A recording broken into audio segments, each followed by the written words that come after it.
Good evening, everyone, and welcome to this fantastic event.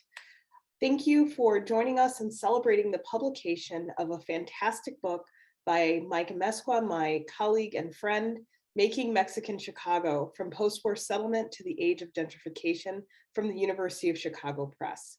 I'm Marcia Chatelain, Professor of History and African American Studies at Georgetown, and I'll be moderating tonight's event, which not only features Professor Amezcua's excellent book, but also includes reflections and insights from two spectacular urban historians who have brought such nuance to the study of race, placemaking, and the question of what communities retain and lose under the pressures of population growth, the weight of racial capitalism, and the policy decisions that favor institutions as diverse as the surveillance state to the university.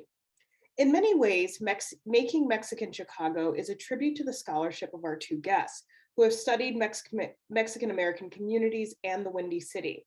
In providing a roadmap to the experiences of 20th century Mexican-American Chicago, Professor Amezcua has followed in their footsteps by pushing the analysis of urban history to recognize the politics of citizenship, help us rethink what we think we know about redlining, and allow us to observe the expansion and constriction of power as it migrates from participatory grassroots action to machine party politics. So I have the distinct pleasure of introducing our two very special guests. Tonight we have with us Professor Davarian Baldwin, the Paul E. Rather Distinguished Professor of American Studies at Trinity College in Hartford, Connecticut. He is the author of Chicago's New Negroes, Modernity, the Great Migration, and Black Urban Life from 2007, the co-editor of Escape from New York, the New Negro Renaissance Beyond Harlem in 2013, and his most recent monograph, In the Shadow of the Ivory Tower, How Universities Are Plundering Our Cities, from Bold Type Books. Professor Baldwin's national study of university land grab practices from Phoenix to New York City extends contemporary conversations about the relationships of domination among low-income communities, particularly those that comprise Black and Brown people and universities. I'm curious about what Professor Baldwin thinks of Mike's entire book, but also the ways that he takes up another view of Chicago after the Great Migration, and his ideas about the engagement between the University of Illinois at Chicago and the Mexican-American community that Professor Amezcua presents as trying to claim a seat at the table of urban planning in the 1970s. And if you've taken my Great Migration seminar, you're familiar with Professor Baldwin's book and his view of Chicago. And if you have been engaged in the conversations about Georgetown and slavery, I highly recommend In the Shadow of the Ivory Tower, that really provides the after story to the ways we think about the issue. Our next guest is Professor Natalia Molina, Distinguished Professor of American Studies and Ethnicity at the University of Southern California. Professor Molina, who was recognized with the MacArthur Fellowship in 2020, is the author of How Race is Made in America, Immigration, Citizenship, and the Historical Power of Racial Scripts, and Fit to be Citizens, Public Health and Race in Los Angeles, 1879 to 1940. She also co-edited the volume Relational Formations of Race, Theory, Method, and Practice. We're also fortunate that she has a forthcoming book, which you can pre-order now, which will be officially released in April, called A Place at the Nayarit, How a Mexican Restaurant in Los Angeles Nourished Its Community, from the University of California Press. The story of the Nayarit is not only a slice of the ways that Latinx Los Angeles formed a space for creativity, meaningful work, and the exchange of cultures in the city, but it is also a personal story of her grandmother and the incredible impact she had on generations of immigrants. In light of Professor Molina's interest in the creation of spaces of refuge, in light of the racism and xenophobia that immigrants face, I'm curious about her look at Professor Amezcua's identification of the businesses and business owners who play multiple roles in Mexican-American Chicago, and what it takes for these institutions to remain in the face of the gentrification that Making Mexican Chicago also chronicles. The touchstones of this book that I think are most important includes its location. We still have so much to learn about the Mexican communities of Chicago in light of the excellent work on Puerto Ricans in the city, as well as the expansion of Latinx studies of the Midwest over the past 2 decades. Professor Amezcua's analysis of race and real estate brings Mexican Americans into the story of redlining, segregation, as well as property accumulation that is both informed by and departs from the Black-white binary. This is also a story about Chicago's well-known political machines, and it draws out the specificities of where Mexican American voters stood in relationship to the Democratic Party and its politics, as well as the election of Harold Washington, the first Black mayor of the city. As a native Chicagoan and someone who also tried to write a book about Chicago, it was quite thrilling to read this book, to recognize the streets and some of the main characters, and find a story of communities constantly negotiating issues of identity, leveraging citizenship status, and making financial calculations in hope of making a place in the city. Congratulations, Mike, and I am so excited to celebrate this new book. Thank you so much, Marcia, for just your continued support, your collegiality, and just all of your help. And let me just also thank my three favorite urban historians for being here today and joining me in dialogue. It's a real honor to have Marcia, Davarian, Natalia here virtually. My favorite people, but just scholars that I respect so much, who have been kind of like little voices in the back of my head as I have gone to the archives and written and just thought about the things that are in this book, but I think constantly in dialogue with conversations I've had with all of you. I also just want to take this moment to thank my department for being so supportive and helping co-sponsoring this event, as well as the Georgetown College Office of the Dean, and Chris and Molly for helping out. And then, of course, all of you for being here wherever you are, for joining us today. Thank you for that. It means a lot.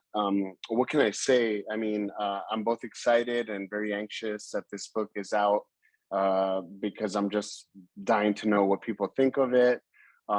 Scared to maybe find out what people think of it. But I'll just say a few things, and then I'll stop talking. But you know, this is a book about the making of Mexican Chicago, roughly in the second half of the 20th century, but dipping into a little bit of the early 21st century. I try to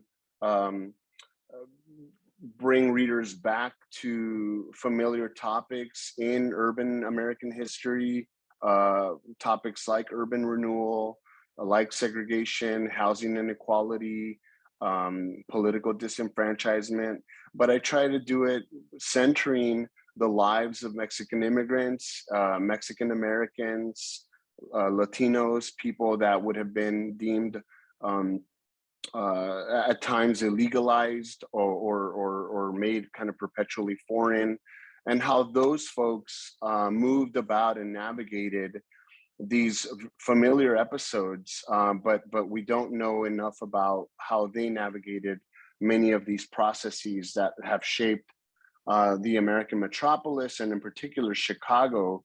I tried to make several arguments in the book. I'll just name two. One is that I was really interested in the ways that urban renewal intersected with the kind of federal immigration control regime. These were state projects that really manifested in ways that intersected on the street level in the lives of everyday Mexican immigrants and Mexican Americans. I show that in chapter 2 of this book, but part of my reasoning for looking at urban renewal and something like Operation Wetback in tandem was because I wanted to kind of chart out that dispossession and then the afterlife of that dispossession as it influences Mexican American politics in the city in particular ways. So if you're familiar with the story of the near West Side in Chicago in the 1950s and early 1960s, and there's already been terrific historians that have written about this, like Lilia Fernandez and others. You see the displacement of what is a multi-ethnic community out of the near West Side, but also one of the largest Mexican-American communities at that time in the 1950s and into the early 60s. And eventually that is a site for the creation of the University of Illinois at Chicago. And I then show how those politics of dispossession go on to influence the kind of political behavior on the part of Mexican immigrants and Mexican Americans to build relationships with the political machine in ways that will help remake Mexican communities across the Southwest Side. I mentioned that was one of the arguments about dispossession. The second argument that I want to just briefly touch on is really about the place of the white backlash in Latino history. The white backlash, is, as it's typically called, really means a large constituency of urban North white Catholics who become very vocal and really kind of their political behavior becomes altered in the era of the Chicago freedom struggle, Black civil rights, and eventually, as other scholars have shown, it becomes a key group that will kind of move away from the Democratic Party, move away from folks like Mayor Daley and others, and the Kennedys, and throw their support behind the Republican Party. That again is also a familiar story, but not one that's told through a Latinx lens. And so I try to show how Mexican immigrants and Mexican Americans figure into that story by eventually showing how the white backlash was capacious. They understood the place of Mexicans within these Southwest Side neighborhoods. They, in the case of the back of the yards community near the stockyards, they actively try to contain Mexican families and make sure that they don't have the kind of residential mobility that perhaps earlier, say, European immigrants would have had as they moved through Southwest Side neighborhoods. And so part of my work was to show that those battles on the ground. And I think that if I could just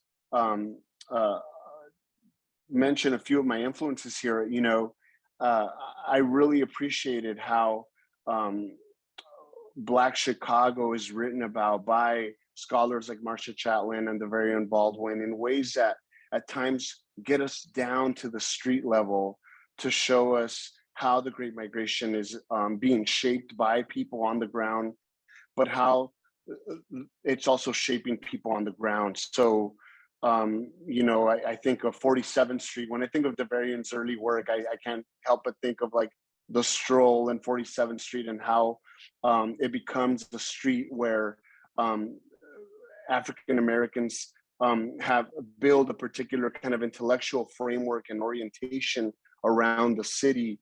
And so in that way, I also wanted to kind of look at stuff at a very micro scale level, to look at the ways that streets become boundaries, streets become borders, and eventually are battlegrounds to either mobilize against or to try to break through those boundaries. And so you'll see in my book me working at different scales, the community, the metropolitan, the national, and it's really to show the different ways that Mexican Americans and Mexican immigrants navigated the city. And Marcia mentioned ethnic businesses and also the great work of Natalia Molina, and part of her early work in looking at Operation Wetback and then looking in Los Angeles and places like Chavez Ravine, it clarified for me the weaponization by the federal government to look at concentrated spaces of Mexican peoples. The segregation and redlining had already done some of the legwork that then the federal agents that seize on these urban communities are then able to really hone in on surveilling and arresting and harassing people that look Latino, people that may be deemed to be undocumented. And so in many ways, my work is in dialogue with Natalia's work to show how the Near West Side becomes this very siege-like neighborhood where deportation and demolition really overwhelm the community there in really, really scary ways.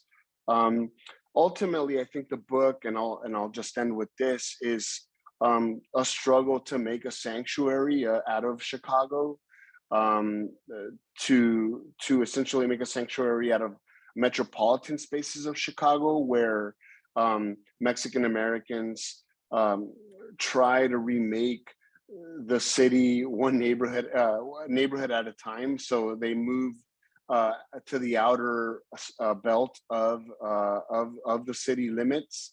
But every time they do that, they are challenged by the political economy, the disinvestment that the second half of the 20th century has delivered to these areas, right? So part of my argument is to not necessarily look at residential mobility into supposed better living spaces as a win, but to analyze what it might mean to kind of carry disinvestment with you, as you move to places that are supposed to be better, to the bungalow belt or the suburb, in a time when the suburb may not be the same suburb it was in the 1950s and 1960s. And so I'll end with that. And I, again, I'm just really grateful that you're all here, and I can't wait to hear what you all think. So thank you. Thank you. I keep on calling Professor Amezcua, this is business. But thank you, Mike, for for laying out some of the goals of your work. And as folks, get more curious about the work, please use the Q&A function for questions at the end of the presentation. And now we'll turn it over to Professor Molina to make some comments about the text. The one thing I will say in response to what you just said, I think that some of the most gripping work in the book is your description of the deportation siege in Chicago, and in a place and time that I think for people who are new to this literature is really eye-opening. And I think you really capture the anxiety and the fear that that circulated throughout Chicago. And so I'm so grateful that readers will have an opportunity to expand their understanding of what immigration has looked like in this country for a very long time. Professor Molina. That's how good this book is. Marcia could not wait to the end to comment. She was like, can I just jump in? So that's why I'm here, because I want to jump in. I want to be in dialogue. And I think, Mike, your comments already have shown you're a person who is just wants to show the full lives of Latinx peoples, and you want to be in conversation with people, build on the work that's already out there, and then make your contribution. And I really appreciate it. And I think the event today also just shows how much heart you bring to this. And that's how I felt when I was reading it. It had all those elements. So my comments are a little bit geared at the 40,000 foot level to kind of see what these contributions are. And I'll tell you that when I first started my first book, they ran this article in the LA Times. It was called like a new place in history or something. And it was looking at all the people doing LA history, because until then it was mainly New York, some Chicago. People weren't really looking at LA. And so, they covered me and some other folks like, ooh, there's this little place out west called LA, and they actually do have history. And that wasn't that long ago, people. It was like 20 years ago. So in terms of like how this field has really just grown so rapidly, it's exciting to see your work in there that's pushing it still further. And I'll also just share with you what my former colleague and friend George Lipsitz once told me. We were on the American Quarterly Review Board together, and we would get these submissions sometimes that just never mentioned any literature. You're very respectful, like, hey, I love the way you did this, and I'm going to show how it works differently in Chicago. Or I love the way you did this, but it worked differently for the Latinx community. But we get these pieces that never mentioned any literature. And I was like, there's no way that person doesn't know it. And George's point to me was, sometimes people feel like they can't mention other work, or they think their work won't be original. And actually what's original is not always starting the conversation or ending the conversation, but moving it along significantly in the middle. And I feel that your work is really doing that, right? Really getting us to think about these issues we've talked about in certain ways, but really pushing it and into this next generation when thinking about like gentrification. So your work demonstrates how Latinx were placemakers transforming Chicago's urban landscapes, neighborhood by neighborhood, sometimes block by block, street by street. Their everyday actions draw attention to the dynamics of community formation just as powerfully as a revitalization project would, but the view is from the bottom up. After reading this book, we will wonder how we ever left out the role of Latinx in white flight, the rise of conservatism, and gentrification. One of the first areas of intervention I want to draw your attention to is Mike's ability to restore the reality of Mexican and Mexican Americans' agency to the history in the post-war era. I love Chicago, and I've read about Chicago for a long time. And when I was writing my book, Gabriela Averrondo's Mexican Chicago, Race, Identity, and Nation, was a really important intervention. But this was a book in an earlier time period and with different questions, such as challenging our understandings of assimilation. I never got to see Latinx Chicago before your book. I get like a little snippet in Sandra Cisneros' fiction, a little snippet here and there. But now all of a sudden these meetings about like Mexican organizations and making change come to life, and they're taking place in places like Hull House, where you see the Mexican American Council meeting and you see Mexican residents going there. You see this in so many ways. You see Mexicans as, real estate brokers, club women, protesters, beauty queens, property managers, youth working for change. You see them in different spaces, neighborhoods, political clubs, pageants, parade, fiestas patrias, ballrooms, public housing, city hall, machine politics, and churches. They celebrate, they struggle, they bribe property, they're deported, they're targeted by the INS, they vote, they even vote for Reagan. They build Chicago. This is also a story of the rise and fall of American cities, which is usually told of urban transformation and often told from the top down and within a black and white binary. And many examinations of urban transformations of the 20th and 21st centuries focus on major municipal, political, and financial institutions, organized movements, but so fewer studies drill down to the level of the neighborhood and its residents, while keeping in mind this big picture. It's the both and that is so important about this book. And it's with sophistication and care and drop dead beautiful writing, Mike, that you tell this previously untold story of how Latinx shaped Chicago's urban landscape. When I think of this work, I think of important works like The Origins, Tom Segura's The Origins of Urban Crisis, Robert Selv's American Babylon, and now people will think of your work in this vein when they're studying cities.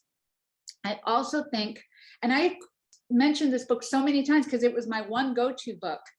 We also don't really get to hear about white working class and white blue collar workers in regards to their neighbors of color. The book that I always quote is Becky Nicolaitis's My Blue Heaven, very important book, but we needed more to that. And we needed to add Latinos to that story. So thank you so much. It really complicates what displacement means and not displacement, as you show. And so we get to see examples of Mexican immigrants and Mexican Americans marshaling their own efforts to inscribe their opportunity and empowerment into the landscape and try to write themselves into these unstable vacancies created by white flight. I mean, the way that you talk about the Latinx fight for market inclusion through property and ownership and commercial power is so significant. I love your multi-scalar approach. It's nuanced and it invites us to build on and complicate binaries, not just black and white, but insider, outsider, inclusion, exclusion. We can't just talk about Latinx in these ways that we originally started when we were first building up these narratives. We also often hear the refrain, we didn't cross the border crossed us. But you show us that is a long legacy of immigration control. And your work will join important work that's coming out now as well, like Adam Goodman's book. So you're showing that enforcement and the deportation regime was the shadow over the work of redevelopment, right? So we usually talk about immigration, INS, deportation, as if it's an immigration studies and urban studies as it's over here. But Mike's like, no, they're one and the same. One is overshadowing the other. And you show how all this made it difficult for residents and business owners to claim their stake in the neighborhood. The border continues to cross us despite generation, despite legal status, and despite Chicago being 1,500 miles from the border. The last couple of points I'll make quickly are the subjects of your studies are hustlers. I love them. They are landlords, they're building managers, they're real estate brokers. They look at white flight and they're like, what can I do with this? How am I going to get my piece of the American dream? How am I going to bring immigrants in? How am I going to bring undocumented workers in? It's, and it's complicated. There's a lot of gray area. You're not trying to tell a heroic narrative. The idea of Villarreal, who sells a white flight script to these whites to get them out and uses that same script to get Latinx is wonderful. And I know I need to hurry a little bit, but just how important that is, right? Because usually whenever we talk about that kind of agency for a long time, we were turning to other fields. We're turning to sociology and anthropology. Nick DeGenova's work on working the boundaries on Chicago, Raul Villa's work on Barrio Logos. And we didn't have as much cultural history in the Latinx US narrative. We have Eric Avila's Popular Culture in the Age of White Flight, but that is more a story of whiteness and top down. And your work actually reminds me more of Earl Lewis's work when he talked about how African Americans turned segregation into congregation.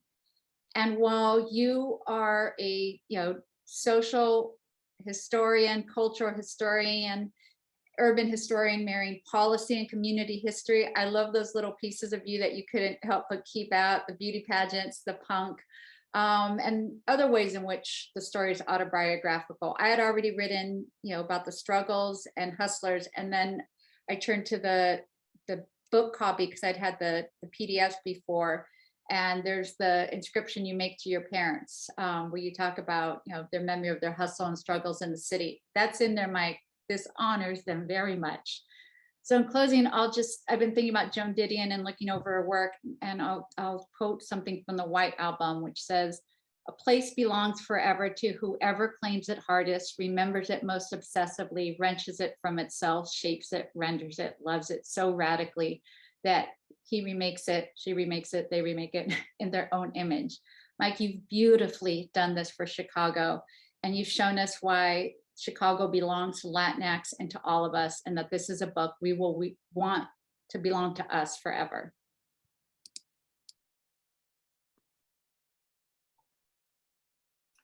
What beautiful comments. I think that one of the real joys of this work is the ways that you take culture seriously. This is not just a story about demographics or numbers, it's about culture making and culture responses. And so, in the spirit of another scholar who really understands the importance of including culture in their work, I'd like to Now transition to Professor Baldwin for his comments. Thank you so much, Marcia and Natalia. I really appreciate your comments. They really set the tone, and some of the things you've said I'm going to repeat, which just confirms how great this work is. So here, if you haven't seen it, here it is. Celebratory, hold it up, get a screenshot. We all in the building. Mike is here. We happy for you. We celebrating you. We big ups to you all day. And you know, Mike and I go back to when he blessed us with serving as a fellow at Trinity College some years ago when this book was in its development stage. And it's amazing and fabulous to see it here in print, live and direct, out for everyone to enjoy and to learn from. And so it's an honor to be here with all these heavy hitters, including Mike, to celebrate this amazing new scholarship. So, you know, in perhaps the most focused sense, Making Mexican Chicago was this wonderful play on St. Clair Drake and Horace Cayton in his treatment of Chicago's transformation into a Mexican metropolis in the second half of the 20th century. I'm not sure if he was signifying, but I caught that. So, but like the work of these scholars, Professor Amezcua offers us a sort of a Trojan horse to deliver a vision far broader, and one could say a more dangerous tale than simply a survey of making the Mexican metropolis. Through this dazzling collage of oral histories, planning documents, correspondence, maps, architectural designs, musical artifacts, and silences. Yes, the silences. What we have here is also a people's history of sanctuary in US central cities. And that was really important to me. This is not a story simply of not just sanctuary for Mexican Chicagoans, but how people forge an attempt to build sanctuary in the face of despair. And how Mexican Chicago becomes a model for understanding that very notion of sanctuary making much more broadly than just simply that community history. So as Professor Amezcua points out, this is a story of crafting and curation in the face of dire conditions of largely white resentment, but also hustle ambition, covering the arc of residential segregation, economic predation, and gentrification. Here, the text, it powerfully pierces through what has continued to be a largely Black-white binary of narrating urban crisis. Yet the fulcrum of immigration status or alienage adds a layer of experience and understanding that refuses conflation with existing works in the field. Quite put it shortly, how do you capture the experience of a community that in ways is literally trying to avoid capture? So in the best spirit of integrating urban and cultural history, where we very much find alignment, here we integrate what he calls the quote unquote, the non-institutional archive. It's here in these stories, silences, and mappings of the quotidian that we don't just reveal Mexican Chicago information, but we gain a greater sense of urban renewal transformations, the property rights realignment of the conservative revolution, and today's pro-growth ethos of urban revitalization. As a scholar of the interplay between race and urban space myself, I was especially drawn to Professor Amezcua's block level, and we've heard this before, the block level interrogation to explore big questions and infrastructures of power and possibility. So in the time remaining, I want to highlight three of the many vibrant areas of interrogation. Number one, the immigrant control regime. Number two, the Mexican buffer dialectic of white neighborhood preservation and Black exclusion. And number three, the people's planning and popular culture in the age of gentrification. In the immigration control regime, we witnessed the intricate dance to what Professor Amezcua unearths as the wetback suite, where the revolving door of recruitment and deportation underwrites a Mexican low-wage labor source in the twilight of a multiracial labor democracy. We are offered a sort of prehistory of today's pandemic revolving door of essential/expendable labor that touches us all. In the aftermath of war, as he eloquently says, the arsenals of democracy become the arsenal of deportations. Very lyrical. The arsenals of democracy become an arsenal of deportation as warehouses are retrofitted into detention zones for the human surplus of deindustrialization.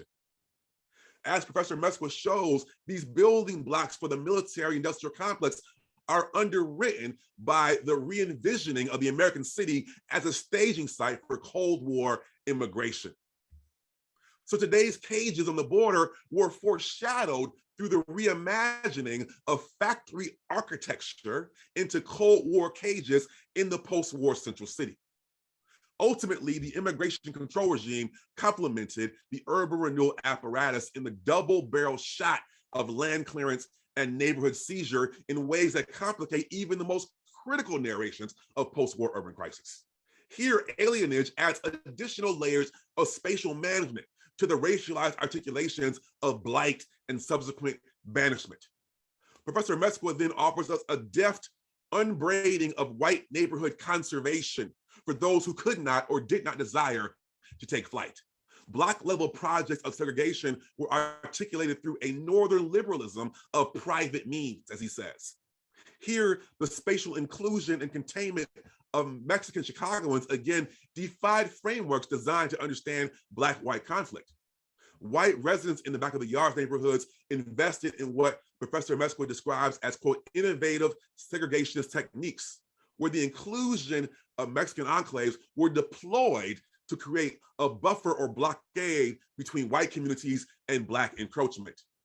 Finally, given my latest work on present-day revitalization projects in the deindustrial city, I was especially drawn to Professor Amezcua's detailed treatment of people's planning in Pilsen and this sort of prehistory of today's gentrification debate. However, today's discussion has almost calcified into a facile NIMBY-YIMBY ridiculousness, whereas the really complex generational discussions here in this book around community control, hustle and pluck politics, and finally youth cultural spaces was not only vibrant, but actually inspiring in what could be dismissed as a moment of inevitable despair. Local residents, sometimes partnering with UIC students and faculty, an unintended consequence of another displacement project, worked to build out indigenous expertise on both direct action politics and zoning policy and development projects. They revived, as he points out, an Alinsky model that had previously been used to contain Mexican political power in order to re-envision, quote unquote, a balanced total community. For me, these freedom dreams of community supervision, indigenous expertise, ethnic design, democratized planning and zoning, shared land use were all inspirations, a living archive for our present.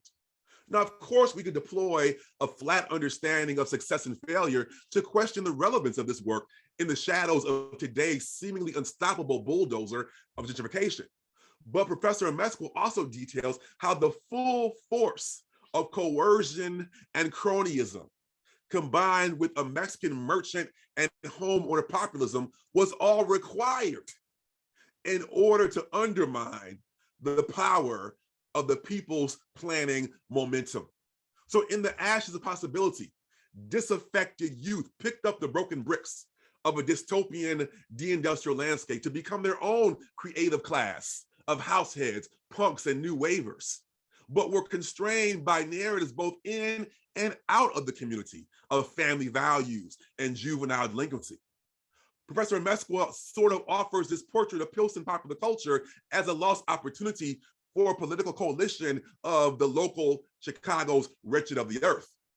And in fact, in the conclusion, he sort of unleashes his own wretched roots as a kid of punk himself by offering a decided shift in authorial tone. Learned exhortations on racial capitalism become strident rebukes of what he names as the ruthless drive towards Renaissance and the carnage of gentrification. Professor Amezcua puts blood and bones on what had largely been polite public renderings of creative class urbanism to help us all telegraph toward the urgency of the fight against immigrant criminalization polarization under Obama and Trump. We end sort of where we began, lingering in the silences, the note yet to be played about the politics that are still possible, as Mexican Chicagoans still fight to show us all how to build out sanctuary in the American city. Professor Amezcua, thank you for this work that is magisterial in its texture, nuance, and sophisticated interplay between big ideas and the archive of everyday life. Thank you. As the young people say, no lies detected. As we prepare to invite the audience to ask questions, please feel free to use the Q&A function in the webinar for questions and answers. I was wondering, Mike, if I could ask you a few questions. Definitely. I think it's so important. What's amazing, I love doing this on the webinars, is seeing who's here. And there's so many scholars I respect and admire. There's so many fantastic people who've written on topics of immigration and urban history. So it's really exciting to be in conversation with your peers in this way, not just us, but everyone in the audience. But I want to talk a little bit about process, especially for those of you who are embarking on your first scholarly projects. Sometimes, we see the end product, but we don't see the hustle.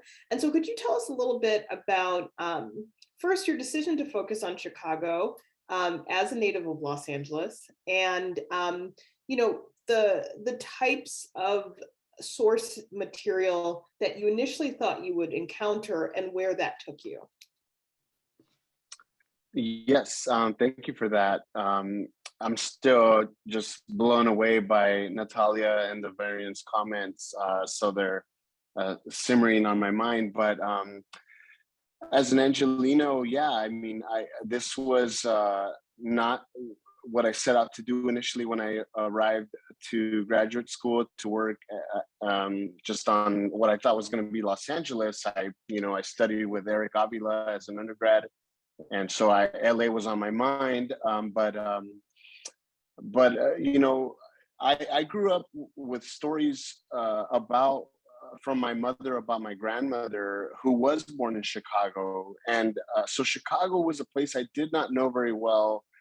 But I did have some friends there, and my mother would tell me that your grandma was born in Chicago, and you should go find out, something about her and her life. And what I ended up finding out was that she actually was deported with her parents during the Great Depression, in a moment when many Mexicans and Mexican Americans were repatriated and removed from the nation state during a time when they were being scapegoated by the ills of the economy during the 1930s. So Ophelia, which was my grandmother, she didn't really enjoy Chicago at all. She never returned and lived the rest of her life in Mexico. So I kind of thought that maybe I'd switch topics and work on the city that my grandmother would have inherited, essentially. And so that was a kind of way in for me. But I thought that there was also a lot of other elements that I was really interested in, like urban renewal, like machine politics, that I wasn't super familiar with. I only understood LA in that context, not machine politics, but urban renewal. So it had all of the elements that I was really interested in studying as an urban historian. You mentioned sources. I thought that Chicago would just be a place that would have an abundance of sources, given that Chicago is such a city very conscious of itself. And I remember asking an advisor during graduate school about, I don't know, what books should I look at on Chicago? And he looked at me and said, Mike, the whole field is about Chicago. So he was kind of reminding me that Chicago is the centrality of Chicago in urban studies. But in many ways, I think what I was asking my advisor, and this was not Steve Pitti, but somebody else, was that, hey, where's the stuff on Latinos, right? And I think that was, I think, like a learning process for me, was that in my not being a Chicagoan, but trying to find it archivally, that was really hard to do. And it took many years for me to actually start knocking on doors and asking families, like, hey, can I talk to you? Can you tell me something about just your relationship to the city and this neighborhood and this community? And but thankfully people did open their doors to me and allowed me to access their personal papers, and along with some archival stuff, I was able to really tell, I think, what is a rich story. But yeah, I mean, it wasn't by design. I just think just along the way, I kind of stumbled into a project that became a really strong commitment for me to really tell, I think, important stories about a city that really is a city I really love and care for. And so I'm really privileged to be able to have done that. Before I go to the first question in the chat, I just, since Professor Baldwin brought it up, how do you think your experience in music shaped the way that you write history? I won't break out the record, but you are a talented musician, and I think that that is also part of the ways that you look at how people impact place. I'm just curious the relationship between your two interests. Yeah, I'll just briefly say, my initial travel to Chicago was because of my punk friends. So all I knew were punks in Chicago. And I myself was, I grew up being very active in like the DIY punk and hardcore scene in the 1990s. And so all of that has always kind of stuck with me. And I feel like it has been, it's given me some of the scrappiness that I use when I'm like trying to tell a story, trying to look at archives, trying to collect voices that maybe are not readily available in the archive. And Davarian mentioned this idea of like the wetback suite, which was really a kind of like in my mind, the way that immigration control and also Mexican immigrants trying to evade that control had a kind of rhythm to it, that I wanted to try to, it's a note I was trying to hit, just to, again, to borrow from Davarian, and to really capture sometimes patterns and processes that do lend themselves to a kind of like a routine. And so, whether it's that or whether it's talking about Los Crudos, the punk and hardcore band from Pilsen that emerges in the early 1990s, that really adds to that powerful grassroots youth culture that's happening in Pilsen. I could not ignore like that kind of musical vernacular, and I had to put some of it into the book. So expanding on your comment about sources, someone raises the issue about adversarial relationships between the Mexican community in Chicago and universities. And this perhaps being one of the reasons why people are not leaving their materials to UIC or the University of Chicago. In that vein, what are the kind of, what were the institutions that you were able to, approach or engage around this issue of archive and preserving the history of not only Pilsen, which is considered the heart of Mexican Chicago, but other communities as well? Yeah, so there is definitely, I think, a long history of a kind of adversarial relationship between the Mexican community and UIC, but I will say that there are some terrific archivists and librarians at UIC that are doing really good work, and so they should be supported in trying to reach out to these communities. But yeah, I utilized what I could from the major kind of institutional archives that were available to me, like UIC, like the Chicago History Museum, the Harold Washington Library. But ultimately, that can only get me so far. So I ended up just, again, this book took me way too long to write, but I ended up just kind of building these relationships with a lot of families across Chicago, to be able to tell stories that were kind of at the neighborhood level, or stories about people working for or against the machine.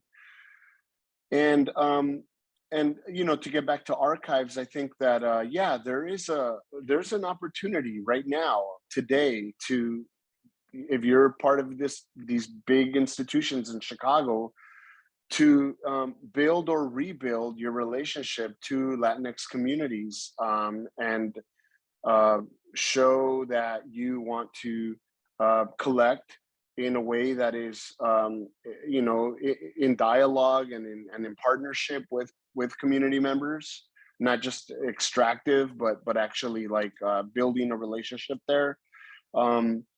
Because there is a lot of there are a lot of families and organizations that do want their stories preserved, but they don't know how to approach, or they're not being approached by the right institutions. And so I think it's an opportunity that should not be missed, and can be corrected. Yeah, so. Well, I think I speak on behalf of all of our panelists to say it was a pleasure and an honor. Congratulations on the publication of Making Mexican Chicago. Everyone purchase a copy for you and your whole family. And there will be more events coming up to celebrate the publication of this book.